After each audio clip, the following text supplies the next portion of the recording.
Hello everyone and welcome to my second video on Melyn Talks, and today I'm going to be talking about runes and masteries, specifically for Zyra, mid, and support, but it's also applicable to mages of other kinds. You can apply to Zyra top, Zyra jungle, anything you can really apply this to, but it's just going to be geared towards mid and support, okay?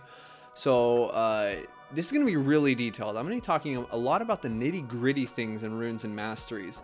And if you really only kind of want to know, okay, say I'm a casual Zyra player, you know, what are my runes, what are my masteries, check out my guide.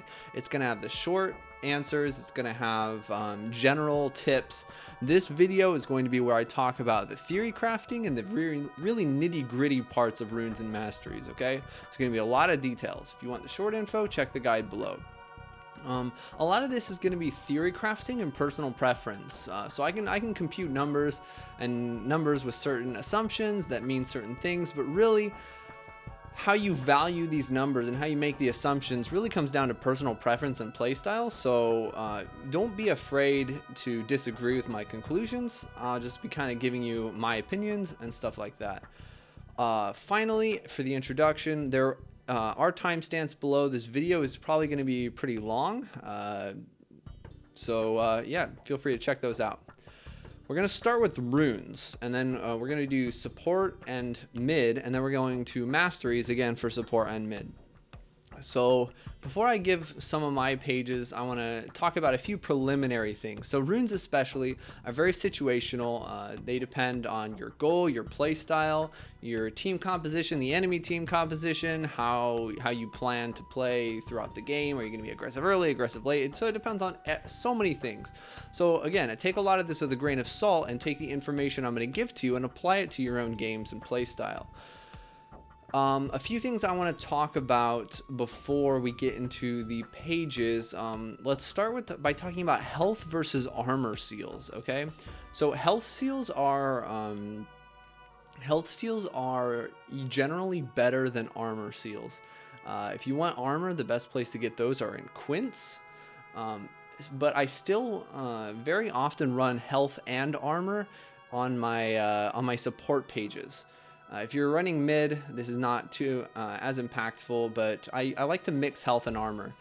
Technically, for early game, even against an AD champion, health is still better. Armor is going to scale a little bit better into the game than health against AD champions, but that's kind of why I mix it a little bit. So if you look at my support pages, I'm usually going to have some health and some armor seals, and that just has to do with, you know, health being a little bit better against AD targets, and especially health seals are going to be a little bit better, but I want some armor anyway. If I'm really scared against AD enemies, I'll go all health seals, then I'll be going armor quints, but more on that later. The next thing I want to touch on before we get into things is hybrid penetration versus magic penetration. So I get asked this a lot, especially like on my stream. People say, hey, you know, you never run hybrid penetration. Is it any good? Two things. It's better on support than it is on mid. And second off, it's okay, but it doesn't make you that much stronger early game, and it does make you a fair bit weaker late game. So I do not prefer hybrid penetration at all, but it's not a bad choice. It can make your early game a little bit stronger, and I ran the numbers a while back. I can run it again if anyone's curious. It's going to make your early game harass a little bit more effective to have hybrid penetration, because your auto attacks are going to deal a lot more damage, and you don't lose that much magic penetration for it. But of course, the magic penetration is going to mean more later on in the game against squishy targets, and the hybrid penetration is going to mean a lot less later on in the game, because you're going to be auto attacking less. Your auto attacks are going to be less of your damage, and furthermore, every champion in the game has scaling armor. So even the armor penetration is not going to be worth as much as the game goes on, because flat penetration is less effective against enemies with higher resistances. So that's why I don't prefer hybrid penetration, but it's not bad necessarily. So you get a little bit more early game, and you lose a little bit to a fair amount later on in the game as it progresses. Okay, and the last thing I want to comment on, and this is more for mid lane than support, but it also does affect support as well, is whether to run magic penetration or ability power in your glyphs and your quints. So magic penetration is usually what I run. I almost never run AP. So what is the trade-off? Ability power is going to give you a little bit extra damage early on, and it's going to give you a little bit extra damage later on against tanks. Magic penetration is going to give you more damage once you start building extra magic penetration. Once you start getting those Sork boots, the haunting guys, and you get very close to true damage, that's when the magic penetration runes really come in handy. So if you want to think about it, in a standard game, ability power is going to be better at the very beginning until maybe like level 5 or 6, and then it will be better at the very end of the game as well, generally, right? This all depends on a whole bunch of things. And then ability power also increases your turret damage by a little bit. It also increases your wave clear by a little bit, and normally it would increase like shields and stuff, but Zyra doesn't have any of those as well. So, you know, that's the main thing for magic penetration for ability power. You should still take magic penetration marks, but for glyphs and quints, everywhere I have magic penetration listed, feel free to instead run ability power. All right. Again, it's mostly personal preference. Okay, let's get into it for Zyra runes on support Zyra. Okay, so I have 2 pages that I recommend for newer Zyra players that I might put in my guide that I think are good to use. They're more defensive, they're less aggressive, and you're less likely to feed with them. So these pages are, I name them 1 and 2. They're defensive pages where you either get armor or MR or both. So you can still run magic penetration reds. You're going to run health yellows, you're going to run armor quints, and then for your glyphs, you'll run MR if you're against ability power. Think if you're against like a Lulu or a Karma support, you're kind of scared, or against even a Leona support, maybe because she's going to do a fair amount of magic damage with her passive. So those are 2 solid pages. And for the armor page, you can run magic penetration or scaling CDR as you desire for your glyphs, or again, ability power. So I don't usually run those very often myself. What I usually run, they're maybe more advanced or more aggressive rune pages, are a 20% scaling CDR page and a 20 magic penetration page, and variations on those pages, okay? So the 20% scaling CDR page is as follows. It's just 1 scaling CDR quint and all scaling CDR glyphs. That gives the 20%. The rest of the quints are magic penetration, the reds are magic penetration, the seals are a mixture of health and armor for support. And this is a pretty good page. I take this when I want to have really good late game damage and peel. CDR is one of the best ways to increase your damage over time. The magic penetration would give you more burst, which is my second page. And that's just magic penetration everywhere except for your seals, which are defensive seals. So the magic penetration is going to leave you at 10% CDR as in a typical support game. The scaling CDR one is going to give you 30% CDR at the end in a typical support game. So again, scaling CDR is better against tanks when you expect longer fights. Magic penetration page is going to be better early game, and it's also going to be stronger against squishier teams. In general, you want to build flat penetration against squishier teams. You want to build cooldown reduction, ability power, and percent penetration versus tankier teams. So those are my 2 main pages, and there's some variations that I run on these. So the most notable variation is some sort of defensive page, which is going to be similar to one of my newbie pages, where if I'm against a very scary AD team, I'll run armor quints and HP seals. The rest is going to be the same. If I'm against a really scary AP team, I will take MR glyphs. Although I don't do these very often, but sometimes, especially when I'm against a full AD comp or a very, very heavy AP comp, I'll do it because you get a lot of mileage out of these defensive seals when there's so much of one kind of damage on the enemy team. And in fact, Zyra benefits pretty heavily from armor and magic resist because her core items have so much health on them. Think Leandries, Rylai's, Sightstone, all these items that Zyra is going to be building as support give a lot of health. So these resistances scale really well with that health. So that's the defensive alternative. I also have a movement speed page, which is basically one of the above pages, again, either scaling CDR or magic penetration, depending on what we're going for. And then with movement speed quints, and a lot of people, movement speed quints aren't run very often except for like in weird niche situations, but they can really be a lifesaver against lanes with a lot of skill shots. Or even not lanes, maybe think about late game with a lot of catch or poke with like Zyra or Ziggs, or if you're in a lane with a Blitzcrank or a Leona, something like that. These movement speed quints actually are very, very helpful. And you know, you sacrifice some damage, but I mean, if you're not dead, sacrificing a little bit of damage I think is worth it. So that's another variation.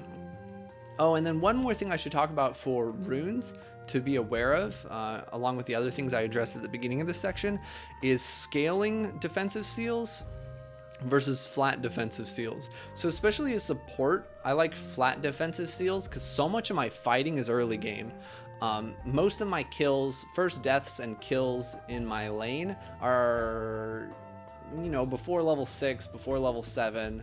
Usually it's before level 6, but if nobody's died by level 6, someone's gonna die when I get my ultimate usually. So I usually like flat defensive stats just to give me more push and more pressure out of my early combat, because I think that's where Zyra's strength really lies right now, especially as support. Actually, more so as support.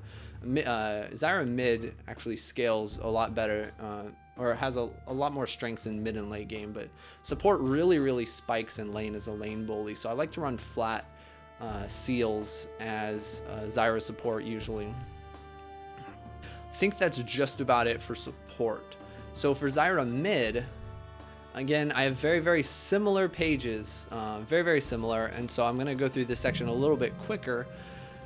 Against an AD laner, I like to run armor quints and health seals, and I can run whatever kind of glyphs I want. Again, against an AP laner, I'm going to run health seals, magic penetration quints, and MR glyphs. Very similar. The only real difference is that I'm not going to be mixing health and armor. If I'm against the magic damage lane, I'll run all health. And if I'm against a physical damage lane, I will run armor quints if I'm scared, and health yellows. If I'm not scared, I may just run one of those support pages where I do mix armor and health seals, but in general, I don't. So again, we have a lot of the same questions. Run 20% scaling CDR is really great because I don't like building Melonomicon, and then I'm stuck getting CDR from like a defensive item or a proto belt or something like that. So the CDR is really nice. Again, you're gonna run magic penetration or ability power. Ability power is even a little bit better for Zyra mid over Zyra support. Because she will have more ability power. Wave clear is more important and stuff like that. And then here's where you could really consider going scaling runes, especially these scaling defensive runes, because Zyra mid will fight early game, but not half as much. And maybe this is just my own playstyle. Zyra mid's gonna fight, but not half as much as she does as a support. And not to mention, as a support, you're always lower on levels, and these scaling runes are based off of your level. So Zyra mid, you're going to be a higher level. Scaling runes are better for Zyra mid. So it's something you could seriously consider going if you don't find yourself fighting a lot mid. I would definitely consider going scaling seals. And I think that's basically it for runes. So I'm going to do a quick summary of what to look for in your quints, marks, seals, and glyphs, depending on different situations to close off this section.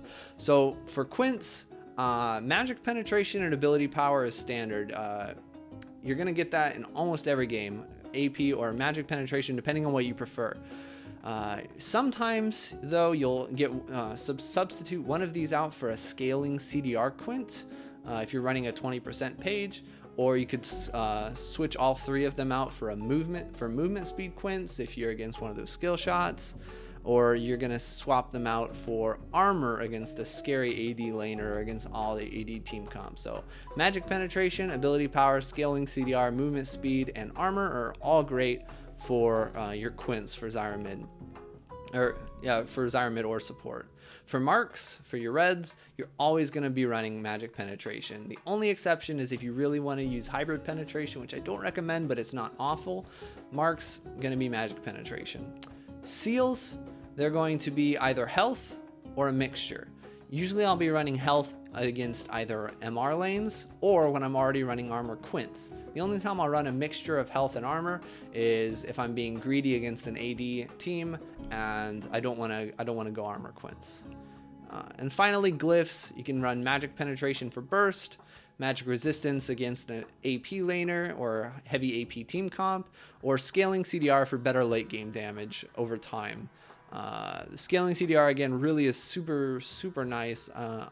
I've really been enjoying it recently because it allows me to get CDR without having to buy it, because I don't really like the items that give you CDR. But anyway, that was my last video on situational items, on what items to get, so I don't want to beat a dead horse that I killed last week. Alright, so I think that's just about it for runes. Masteries. This is where I originally planning this video, I thought this masteries section would be a lot simpler, you know, be a lot more casual after we went all through the nitty gritty of runes. And then I started looking at everything and I was like, oh man, there's actually a lot of things to talk about here, or a lot of interesting things. So then I started theory crafting, and so this masteries page is going to be a nightmare. Or this mastery section is going to be kind of a headache. We're going to be talking about a lot of stuff. Again, if you want the short answer, check out my guide. It has all these short answers. But if you want a lot of the details, if you want a lot of the theory crafting, this is your part of the video. All right, so preliminaries.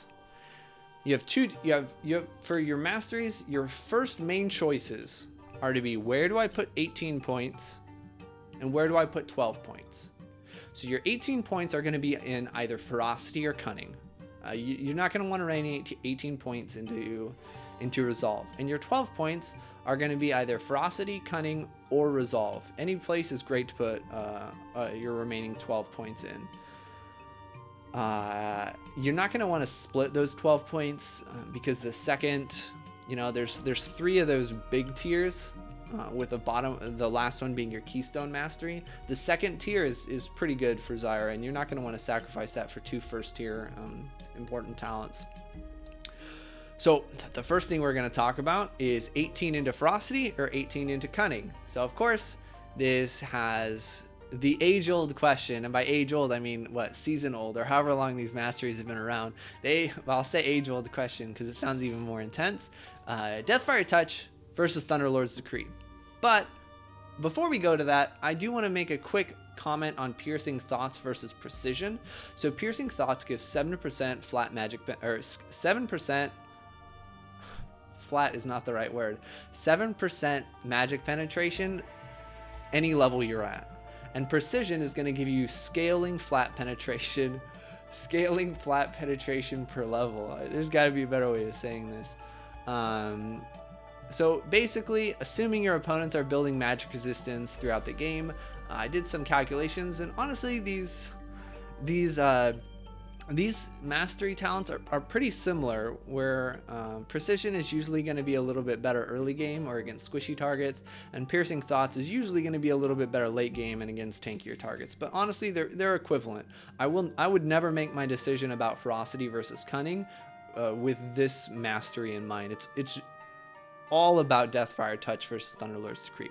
All right, so let's get theory crafting. I have a table, or I have a spreadsheet I use, and I designed it, and it's really good. It's accurate. I've tested it for Zyra damage, and it incorporates everything: runes, masteries, abilities, leveling order, items, everything, okay? So let's look at this calculator and figure some stuff out. And we're going to look at the difference between Thunderlord's Decree and Deathfire Touch damage. Noting, of course, that Thunderlord's Decree has a cooldown. Thunderlord's Decree is very small AoE, right? If you proc it right next to another champion, it will damage both of them. And Deathfire Touch can go on anybody at any time. All right?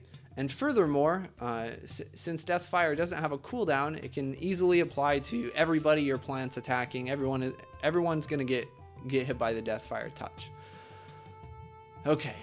Last thing I want to talk about before we get into the theory crafting here is that Deathfire Touch also, the way I calculated it was I said, okay, if I'm doing this kind of fight, how many seconds am I in combat? Because my plants are going to be dealing damage every second, so they're going to have a constant application of Deathfire Touch, but we're only getting the 2-second Deathfire Touch from Zyra, because all of her abilities are AoE. All right. So here we go.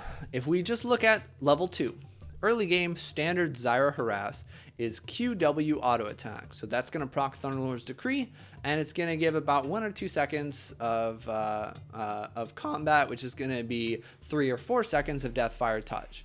So with this, assuming you only have like a Spell Thief's or a Doran's Ring, Thunderlord's Decree is going to deal an extra 18 damage, and Deathfire Touch is going to deal an extra 7.6 damage. All right, so 217 versus 203 is approximately how much damage you're going to do. Very little difference, but Thunderlord's Decree is clearly better early game. It's clearly better for your natural trading pattern of QW auto. You're not going to have extended fights early game, so Deathfire Touches is not good early game, but I mean, it's not the biggest difference in the world. Level 8, next thing we want to look at is an all-in combo with either Deathfire Touch or Thunderlord's Decree, and say we have one item. So, let's say I'm rushing Liandry's Torment, okay? And that's going to be my one item. Again, the item is not going to really matter too much here. It matters a little bit for AP scaling, but most items are very, roughly similar on how much they're going to impact the scaling of these skills. Okay, so let's say we're level 8, we're doing an all-in combo. It takes about 4 seconds, so that's about 6 seconds of Deathfire Touch being run on the enemy target. We're only going to get one Thunderlord's Decree proc because it's not like a 20-second fight or anything like that. In this case, Thunderlord's Decree is going to add about 89 damage for 1489 total, and Deathfire Touch is going to run about 50 damage for 1412 total. Again, you'll notice here in this level 8 situation, we're still assuming our enemy hasn't bought any MR. They still have 42 MR. So this scaling flat penetration is going to be more effective than the percent penetration here. So you can see that we do even more damage with the Thunderlord's Decree and Precision combo than we would with Piercing Thoughts and Deathfire Touch. But notice that Deathfire Touch, if you were attacking 2 people with this all-in combo, if you hit 2 people, Deathfire Touch, even at level 8, would actually do more damage in a 4-second fight, assuming Thunderlords didn't, again, also spread to those 2 people. So that's something to be aware of. And then we can go to the very extreme of this. Level 18, your full items, your full AP Zyra, Zyra mid, it could be Zyra support too, it'd be very similar. All-in combo on one target, so again, we're still looking at that 4 seconds, 4 seconds of fighting.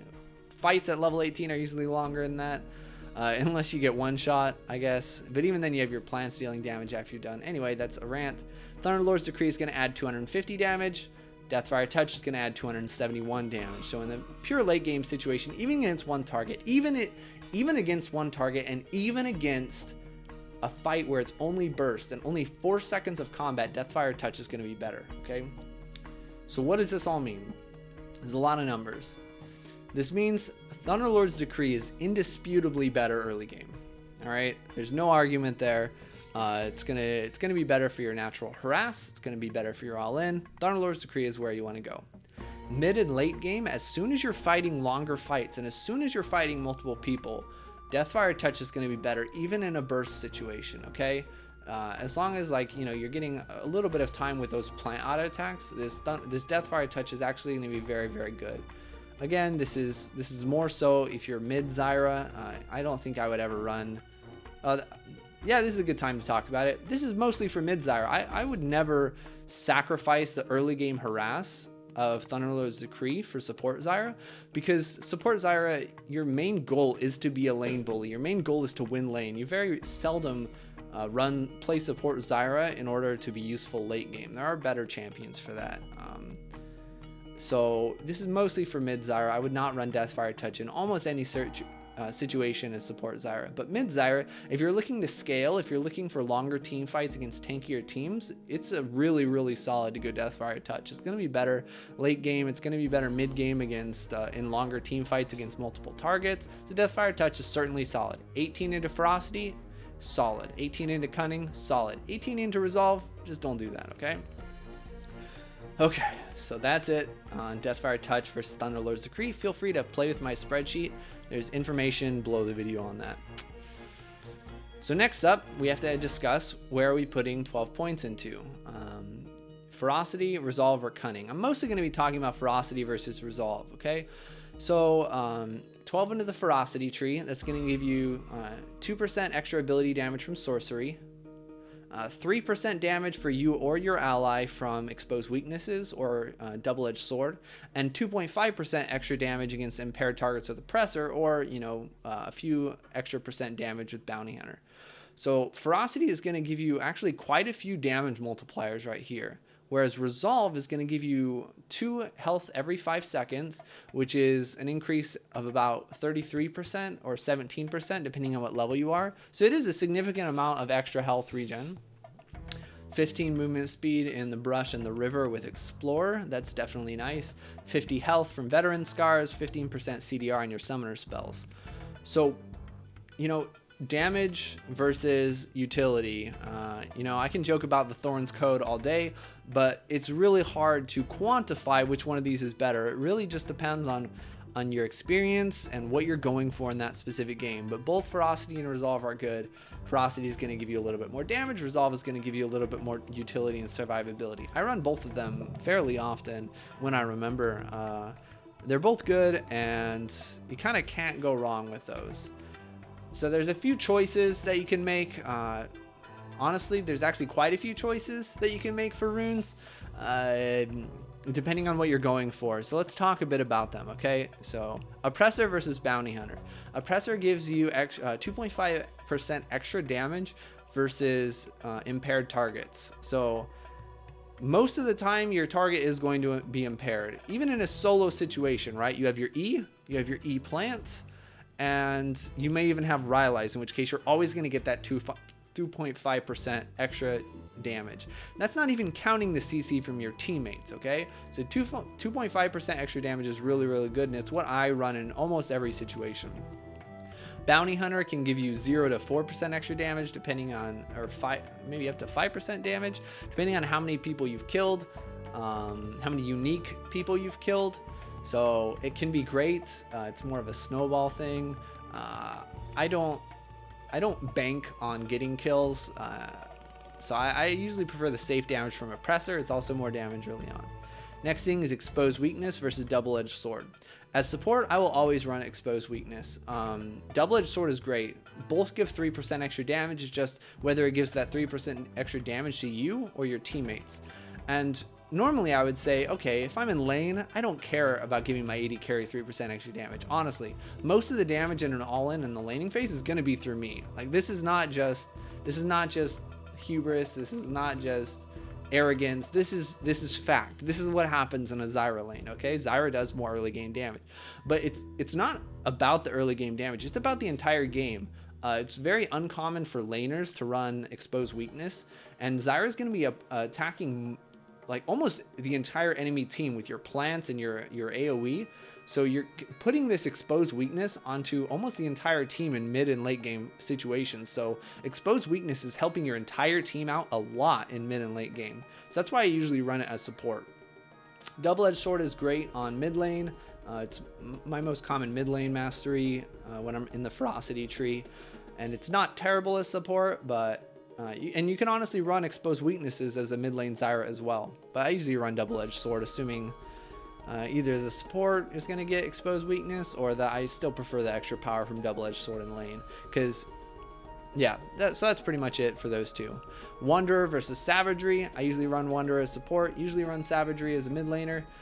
Honestly, the reason I run Savagery as mid laner is just because I'm bad at CSing. It helps a little bit, and any little bit helps for CSing. If I were perfect, I would run Wanderer because I wouldn't need Savagery. You know, the extra auto attack is damage on minions is not really going to help for anything besides CSing. So that's kind of the thing there. Runic Affinity, Secret Stash, and Assassin. The next part in the cunning tree. These are all good for Zyra mid. I almost always run Refillable Potion as support, and I very commonly run Refillable Potion on my first or second back as mid lane.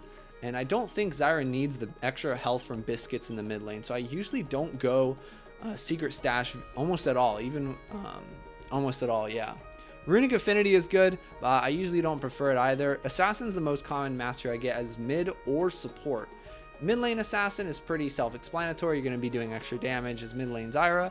And as support, honestly, I feel like none of these are good for me to get as support. I will always have refillable potions, so Secret Stash doesn't do anything. Very seldom going to get buffs as Zyra support, so Remaining Affinity doesn't do anything. Assassin is not going to do anything in lane, but it helps me with my characteristic ambushes. I like making ambush plays against AD carries or other squishy targets, even as support, and it does help for that. So these three, all good in their own way and all kind of useless in their own way. If you're a support, you kind of can't go wrong, or maybe you can't go right, depending on your point of view. Two more things I want to talk about. Merciless versus Meditation. Merciless gives you extra execute damage. Meditation gives you extra mana regen. I don't build mana. The only mana regen I get is from Doran's Ring or the Gold Generation item, and that doesn't give me more mana, it just gives me more mana regen. And I don't have mana problems ever, so I don't get Meditation because it doesn't scale well because I'm not building mana, and I don't usually need it because I already have the magic regen from one of these items. Unless I guess I'm going GLP, but even then I don't need any extra mana regen. So I like Merciless, but I can understand the case for Meditation. I would go with Merciless. Last thing for this is Bandit versus Dangerous Game. Usually run Dangerous Game mid lane, usually run Bandit support, but I could actually see a case for running Dangerous Game as support too. The extra gold you get from Bandit is honestly pretty minimal, I feel, but the Dangerous Game can help if you find you're fighting a lot. So they're both good, but that's, again, usually go Bandit for support, usually go Dangerous Game for mid.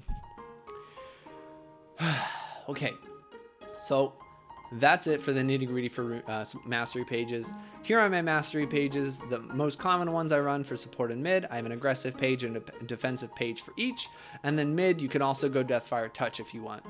So support, I go 12, 18, and 0 when I'm being aggressive. The extra damage from Thunderlord's Decree helps you a lot in lane, and the extra damage from the Ferocity tree is going to really be nice throughout the game. If I'm up against a scary matchup, I'll often put those 12 points into the Resolve tree. The health is nice, summoner spells are nice, especially if I'm running like Exhaust. And yeah, these are the standard stuff. You can find them on my guide, they're there. Mid lane, again, very similar, slightly different masteries. As I mentioned in the previous section, I have an aggressive page, pretty much the same thing, and it can either be Thunderlord's Decree or Deathfire Touch, depending on whether I'm more focused about early game or late game, more focused on burst, more focused on sustained damage. And then I may sometimes run 12 points into Resolve if I'm in a matchup that I'm trying not to feed in. All right, so these are the pages. You can find them in the guide. What's more interesting, I think, is less so the pages and more so the explanations behind them. Okay, and that's it for masteries. So I don't know if I'm crazy or whether Sony Vegas is trolling me, but it says this video is 33 minutes long. I had no idea that was going to happen, so sorry about that. Here's the conclusion. There's a lot of information, okay?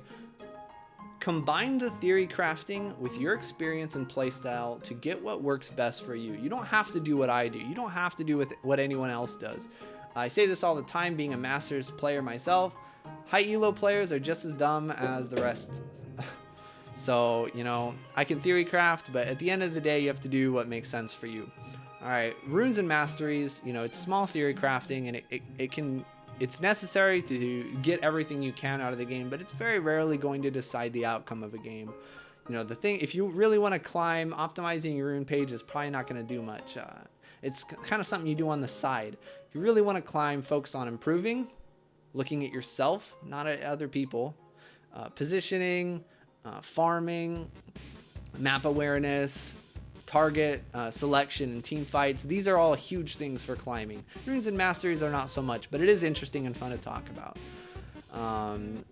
If you have any questions on this video, you can ask me on Twitter. You can ask me below in the comments on YouTube. You can ask me on stream. On stream is actually really good between games because I can actually show the spreadsheet in live time, and so that's very fun. So ask me if you have any questions. I love to talk theory crafting. I love to talk opinions. I usually respond quickly, and I always do respond if it's, you know, a comment worth responding to. And Furthermore, there's information on how you can find me online in the video description. So, you know, I stream regularly on Twitch. I'm on Twitter. I have my own YouTube video solely of Zyra highlights. For my stream, I have a spreadsheet of a whole bunch and a YouTube playlist of a whole bunch of matchup specific Zyra VODs for top, jungle, mid, and support called ZMid. Check that out. Information is below. If you want to look at the spreadsheet I use for these calculations, that is also below the video. Finally, we have an awesome community on Discord, and the link is below on that, and you should totally join because we're awesome there, and we'd love to have you awesome there as well. Okay, so that's it. That's everything. Somehow this video is super long. Hope you enjoyed it, and have a good night, and may your enemies feel the thorns embrace.